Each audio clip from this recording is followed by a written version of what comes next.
simple life. I had started on a life of ease and comfort, but the experiment was short lived.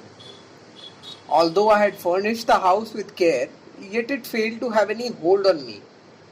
And no sooner had I launched forth on that life than I began to cut down expenses. The washerman's bill was heavy, and as he was besides by no means noted for his punctuality. Even 2 to 3 dozen t-shirts and collars proved insufficient for me. Collars had to be changed daily and shirts, if not daily, at least every alternate day. This meant double expenses, which appeared to me unnecessary. So I equipped myself with a washing outfit to save it. I bought a book on washing, studied the art, and taught also to my wife. This no doubt added to my work, but its novelty made it a pleasure. I shall never forget the first collar that I washed myself. I had used more starch than necessary. The iron had not been made hot enough, and for fear of burning the collar, I had not pressed it sufficiently. The result was that though the collar was fairly stiff, the superfluous starch continually dropped off it. I went to court with the collar on, thus inviting the ridicule of brother barristers. But even in those days, I could be impervious to ridicule. Well, said I, this is my first experiment at washing my own collars, and hence the loose starch. But it does not trouble me. And then there is the advantage of providing you with so much fun. But surely there is no lack of laundries here, asked a friend. The laundry bill is very heavy, said I. The charge for washing a collar is almost as much as its price. And even then there is the eternal dependence on the washerman. I prefer by far to wash my things myself. But I could not make my friends appreciate the beauty of self-help. In course of time, I became an expert washerman, so far as my own work went, and my washing was by no means inferior to laundry washing. My collars were no less stiff or shiny than others. When Gokhale came to South Africa, he had with him a scarf which was a gift from Mahadev Govind Ranade. He treasured the memento with the utmost care and used it only on special occasions. On such occasion was the banquet given in his honor by the Johannesburg Indians.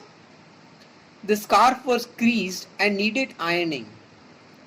It was not possible to send it to the laundry and get it back in time.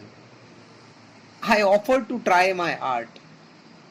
I can trust to your capacity as a lawyer, but not as a washerman, said Gokhale. What if you should soil it? Do you know what it means to me? With this he narrated with much joy the story of the gift. I still insisted, guaranteed good work, got his permission to iron it, and won his certificate. After that, I did not mind if the rest of the world refused me its certificate. In the same way, I freed myself from slavery to the washerman. I threw off dependence on the barber.